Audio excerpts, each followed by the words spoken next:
We liked the idea of giving birth in zero gravity. No one had really done that before, and it felt very fantastic. We are not giving up. We will protect you. Line them up, Johnny! I want to start with the production design of the movie because it is visually stunning, and I want to know where you started in the creative process.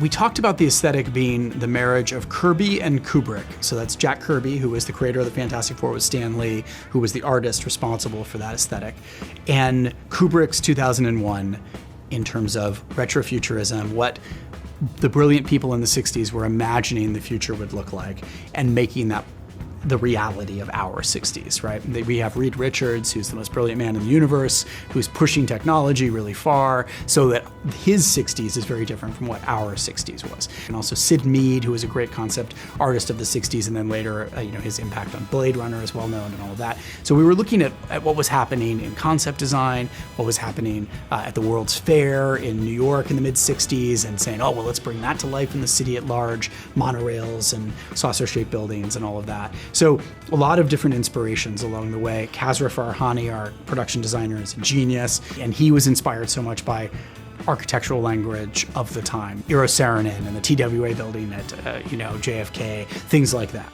You are gonna be the best mom. Oh my God. You are gonna be the best dad. Just kidding. You are out of your depth. What was a scene that stood out to you when you first read the script? And then what is your favorite memory from filming that scene? That's a great question. Well, we knew that there would be a birth in the movie, and Josh Friedman, who's one of the screenwriters, and I had always had it up front in the movie at the beginning, but we had it in space. We had it during a space station save that they were doing, kind of James Bond opening. And we liked that. We liked the idea of giving birth in zero gravity. No one had really done that before, and it felt very fantastic. And then as we were developing out this surfer chase in the middle of the movie and debating about when the baby should be born, it occurred to me that I could take that birth and put it in the middle of the movie and combine it with this escape from the Silver Surfer. And then you would have two of these moments that I really loved combined.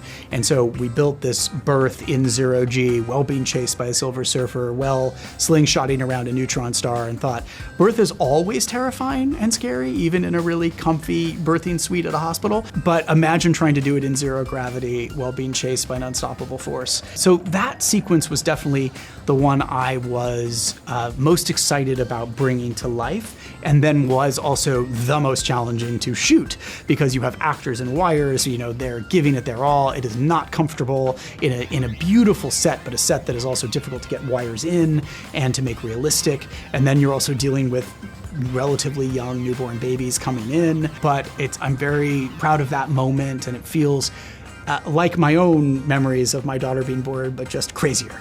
Now, do you storyboard that whole entire sequence, given the complexity of it? I storyboarded that sequence a lot, and then that gets turned into what we call a previs, a pre-visualization, which the Third Floor is a wonderful group does, and they take our storyboards and kind of turned it into a real-world version of it. And then I spend a lot of time working with those Third Floor artists to shape it and figure out how I can change the shots and everything, because now in previs it's a one-to-one real thing. It's based on scans of our sets. I can change lenses.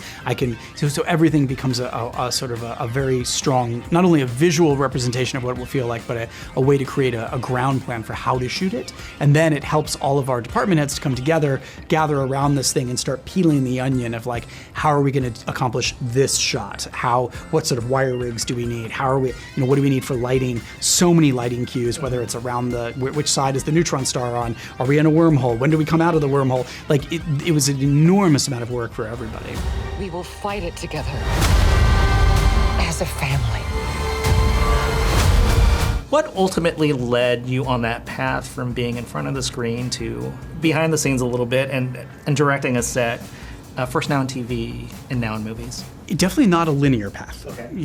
I think it's easy when you look back, especially if you look at IMDb, it all just seems like it's all organized, But no, things move in mysterious ways. And so I started as a child actor when I was 4, doing a lot of, commercials and voiceovers and things like that, which was great. But I was always very interested in what was happening on the other side of the camera and talking to the directors and, but I had all these years of experience hitting marks, which I really value, and understanding the actor's process and all of that was was very helpful, but I knew that I always was kind of gravitating towards the other side. But I didn't go directly to it. I went to theater. You know, I really fell in love with theater in high school and college. After I graduated from college, I went to New York and I was doing a lot of theater there. And then I moved to LA and started a theater, which is a crazy idea, but I was following a now ex-girlfriend to the West Coast. And then with a couple of friends from college, opened this small theater and started directing plays and making stuff happen. And eventually I left that group and started my own theater just down the street in an old storefront. And it was from one of the plays that I directed there that I got hired to direct my first television show. So I came to directing through a very strange path, a lot of good fortune and luck, and through scrappy storefront theater. What do you take from the stage onto a TV or movie set? Yeah, I mean, for this movie in particular, but also for many of the other things I've worked on, rehearsal is a big part of it. You know, I believe in bringing actors together. I believe in creating that chemistry and that history by having long, in-depth conversations, working on scenes, and I believe in the power of actors to help shape material. It's how we develop new plays. You know, a playwright writes a script, and then you get in a room for a week or two with actors, and you tear it apart and rebuild it, and kind of figure out ways to make it better and to more clear, more specific, more interesting. And so we did the same with this. I did the same with WandaVision, did the same with a lot of the pilots that I've done. I just think it's a crucial part of it. Yeah, I'll be the judge of that.